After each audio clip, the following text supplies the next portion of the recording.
Thank you very much for the invitation to talk about lung perfusion for pulmonary metastasis. I will try to give you an update of the experimental and clinical work that has been performed. We first look shortly at the results of surgical resection and those patients who develop recurrent disease after resection of lung metastasis. Then we go into some detail on the experimental and clinical studies, and I will propose a treatment algorithm for patients with lung metastasis. This is a retrospective study, is the largest study that has been performed until now, as you know, published by Pastorino in 1997, more than 5,000 cases of patients who underwent resection of lung metastasis. They performed a multivariate analysis of those patients having a complete resection, and significant prognostic factors were the primary tumor type, and those patients having germ cell tumors or Wilms tumors having the best prognosis. Also, a disease-free interval of more than 3 years, and those patients presenting a single metastasis have the best prognosis on the long run.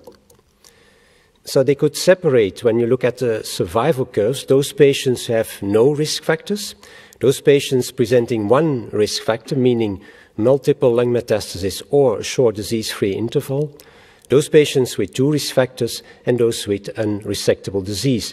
And as you can see, the survival curves nicely separate. They also looked, and there's a table on the bottom, those patients who develop recurrent disease after a macroscopic complete resection of lung metastasis.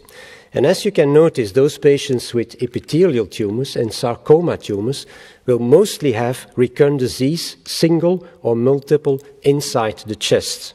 Also for the sarcoma patients, and you can see 66% will have recurrent disease inside the chest after complete resection of lung metastasis.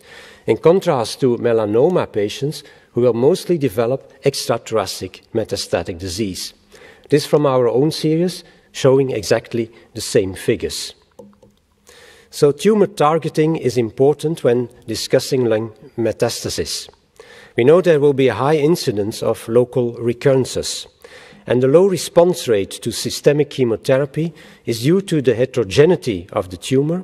Some genetic drug resistance may develop inside the tumor cells, or poor drug targeting. So there are several ways to optimize systemic and local control. You can treat the patients with induction or adjuvant chemotherapy, as often done in colorectal cancer. We can use isolated lung perfusion with the idea to have a high local drug concentration inside the lung parenchyma. Regional drug delivery is possible by pulmonary artery infusion with blood flow occlusion. So you bring in a balloon catheter inside the pulmonary artery without control of the venous effluent. So the product will diffuse inside the lung parenchyma, but there will be some systemic exposure. Another way to do it is chemoembolization. So emboli I brought inside the pulmonary artery. Those are loaded with chemotherapy, which can diffuse inside the lung parenchyma. Biological techniques include, for example, inhaled interleukins. Molecular or genetic therapy is becoming available, and also non-resectional therapies have been described, as you know, radiofrequency ablation and stereotactic radiotherapy. So isolated lung perfusion means we have a complete vascular isolation, as well arterial as venous, also including the bronchial arterial circulation. This allows selective delivery of high-dose chemotherapy and thus collection of the venous effluent, meaning that there is no systemic exposure. You can use a single-pass system, so just deliver it once, or a recirculating circuit with continuous flow to the lung parenchyma. This is not something new. It has been applied first for isolated limb perfusion, but also liver and pelvis perfusions have been described. Regarding the experimental studies, an experimental model was developed in Memorial Sloan by Michael Bird, who unfortunately died in a car accident. This is a model of perfusion in a rat model of isolated lung perfusion. So you clamp centrally the pulmonary artery, both pulmonary veins. The drug is injected inside the pulmonary artery, recirculates inside the lung parenchyma, and comes out by the pulmonary veins. The rat is an ideal model to study because it has only one lobe on the left side, and we have a model of experimental metastasis to the left lung. So this is the left lung of the rat. The drug is injected inside the pulmonary artery and comes out by the pulmonary veins. There's a view under the microscope with central clamping of the hilum and perfusion of the left lung. What kind of studies have been performed? First of all, we had to perform toxicity studies, so meaning we perform lung perfusion. After 3 weeks, a right pneumonectomy is done, so the animal has to survive on the perfused lung, showing that it's functionally capable to survive this kind of operation. Next were pharmacokinetic studies, has also been done in pigs. So we can compare intravenous injection, in this case of melphalan, compared to isolated lung perfusion. You can see that we obtain a very high dose. L-PAM is a drug metabolite of melphalan. Inside the lung parenchyma, this is the washout procedure. So pharmacokinetic studies have been performed, followed by efficacy studies. So this is a model of lung metastasis in the rat. You inject it by way of the jugular or the femoral vein mostly, and then you can see all those tiny nodules observed are lung metastases, which grow to a large size. So we can exactly determine the way to operate on those animals and do a perfusion study. And then you can compare the left lung with the right lung and count the number of metastatic nodules. Of course, it's not sufficient. Also, survival studies have been performed in the way that there's a model of only metastasis to the left lung. So we do it by injection of the femoral vein, and at the same time, by small right thoracotomy, you clamp the pulmonary artery on the right side. So all the metastases will go to the left lung. Then you can perfuse the left lung and look at the survival of those animals.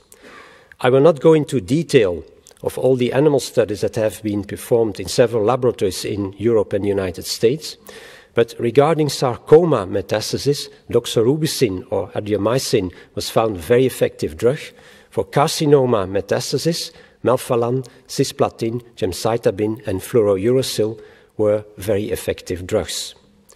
Hyperthermia can be used as an adjuvant to chemotherapy, gives a vasodilation inside the lung vessels, so gives rise to improved drug delivery. Also, biological agents have been studied and found to be effective as TNF and lymphocyte-activated killer cells with interleukin-2. What about the clinical research? One of the first larger studies was performed by Michael Johnson in Toronto in 1995. It was a pilot study in 8 patients. 4 were bronchoalveolar cell carcinoma. Currently, we would call that a pneumonic form of adenocarcinoma, so with bronchoalveolar growth pattern, and 4 patients had sarcoma metastasis.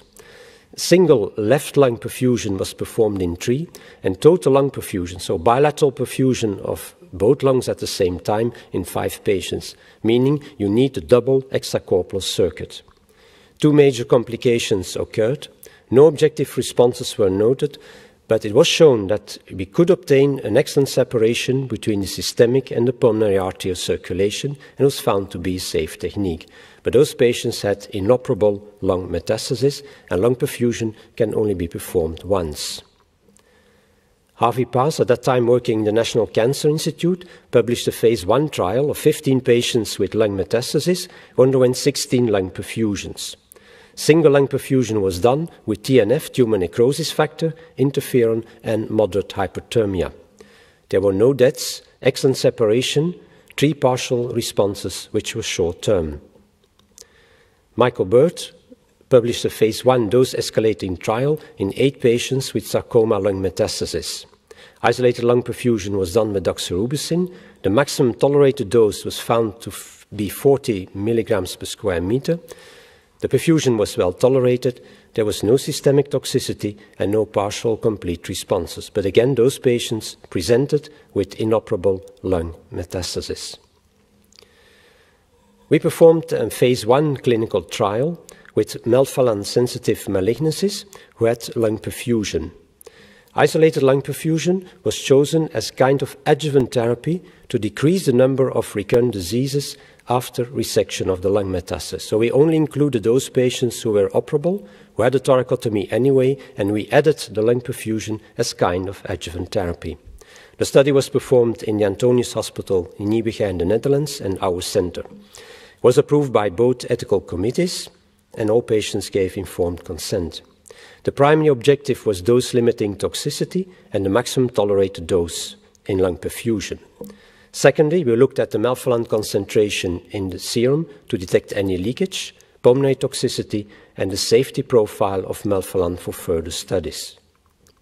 This is the isolated lung perfusion circuit. So the product is injected, melphalan, inside the pulmonary artery, comes out after clamping centrally by both pulmonary veins, and we use now a centrifugal pump to recirculate during 30 minutes. So we use one arterial cannula, shown here, and two venous cannulae, shown in close-up, the arterial cannula and both venous cannulae. So during the perfusion, we will ventilate the lung to have a better, more homogeneous distribution of the product inside the lung parenchyma. The results of this phase 1 clinical study show that there was no mortality, there was no systemic toxicity, and lung injury, so there was a dose-escalating trial. Permeability edema occurred in 2 patients, almost at the same time in the Netherlands in our center, at level 7, meaning that dose-limiting toxicity was 60 milligrams of melphalan at the perfusion temperature, or 37 degrees Celsius. The maximum tolerated dose was 45 milligrams melphalan at 42 degrees Celsius. Other complications were 1 patient had a pneumonia, 1 a cardiac decompensation, and 1 patient had to be reoperated for hemorrhage, but no bleeding source was found. After that, we performed an extension trial, as asked by the ethical committee, and more toxicity was observed in those patients perfused at a temperature of 42 degrees Celsius. So finally, the maximum tolerated dose of melphalan was set at a dose of 45 milligrams at a perfusion temperature of 37 degrees Celsius. The 5-year overall survival, but this was a phase 1 study, so not really reliable, was 55%. After that, we started with a phase 2 study of isolated lung perfusion with melphalan in patients with resectable lung metastases, but we limited to colorectal adenocarcinoma and soft tissue and osteosarcoma to have more homogeneous groups. Perfusion was done with 45 milligrams of melphalan at a temperature of 37 degrees Celsius, as we had predefined this dose and temperature. We looked at progression-free and overall survival, also at toxicity, some pharmacokinetic data, and also lung function data. We finished an initial part of 50 patients and now extend the trial to 100 patients. So the first 50 patients were done between 2006 and 2011. With a median age of 57 years, there were 30 patients with colorectal metastasis and 20 with sarcoma metastasis. In total, 63 lung perfusion procedures were performed and 13 patients had a bilateral procedure. There was no mortality. 90-day mortality showed 1 patient with grade 3 cardiac, 3 grade 3 respiratory in 29%, so some kind of edema or pneumonia occurring in the lung, and 2% grade 4. The median follow-up now is 24 months, and results were recently published in the Journal of Thoracic Oncology. During follow-up, 18 patients died, 2 without recurrence. 7 patients, or only 14%, had their initial recurrence in the perfused lung, and 23 patients had progressive disease outside the perfused lung. Most of those cases were in the contralateral lung, followed by liver, brain, primary site, or other sites. These are the survival data. For all patients, the 4-year overall survival is 49%, with a median survival time of 44 months. The disease-free survival, 4-year, is 36%.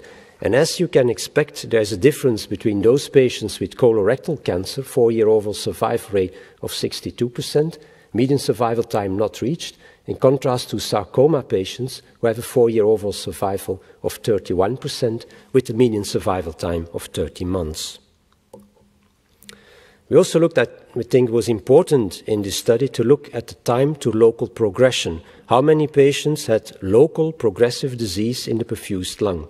So in total, there were 63 lung perfusions, and 7 patients had the first recurrence in the perfused lung. 5 patients developed distant metastasis together with the recurrence in the perfused lung, but the median time to local progression was not yet reached. Regarding the lung function data, FEV1 decreased by 21.6% after 1 month, but came back to minus 10.4% after 1 year. Diffusion capacity initially decreased by 26%, but after 1 year, the decrease was minus 11.3%. We also looked at the long-term quality of life in those patients, and it was comparable to resection of lung metastasis by thoracotomy, except for longer pain, shoulder dysfunction, and dysphagia in the patients having lung perfusion, but the reasons are not very clear. So, lung perfusion gave favorable results regarding local control. We observed no long-term adverse effects also on the quality of life. So the initial trial of 50 patients was expanded now to 100 patients, and we are currently on 88 patients. We wanted to include more sarcoma patients to have a better idea of what lung perfusion does in those patients. So further investigation are focused on less invasive approaches, so by balloon catheter in the pulmonary artery, so blood flow occlusion. As we observe that many patients still have progressive disease outside the chest, ideally we would like to combine isolated lung perfusion with more systemic therapy, and other chemotherapeutic agents have to be investigated, as for example gemcitabine. So the treatment algorithm we currently use for patients with lung metastasis is adapted from what was published by Zheng in the Surgical Clinics of North America in 2010.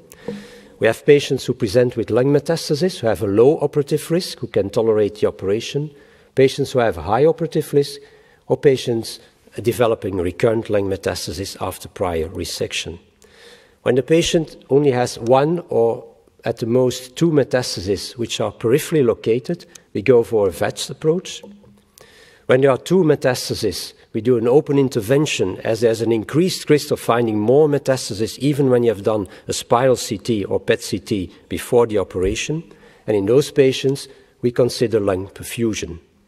When there's a high operative risk, patients are treated by radiofrequency ablation or stereotactic radiotherapy. Those patients with recurrent lung metastasis and high operative risk, also radiofrequency ablation and radiotherapy. And those who can tolerate it, we go for a repeat resection. So in conclusion, surgery remains the treatment of choice for patients with operable lung metastasis. It is important to obtain a macroscopic complete resection, so open thoracotomy is often necessary to palpate the complete lung parenchyma. Intrathoracic recurrences are frequent after resection of lung metastasis, so we try to improve local control by combination therapy, but it's still experimental. You can do it by chemoembolization, pulmonary artery infusion, or isolated lung perfusion. Alternative techniques, especially for inoperable patients, include radiofrequency ablation and stereotactic radiotherapy for those patients who are functionally inoperable or those patients presenting with recurrent disease that becomes inoperable. But more comparative studies are certainly necessary. Thank you for your attention.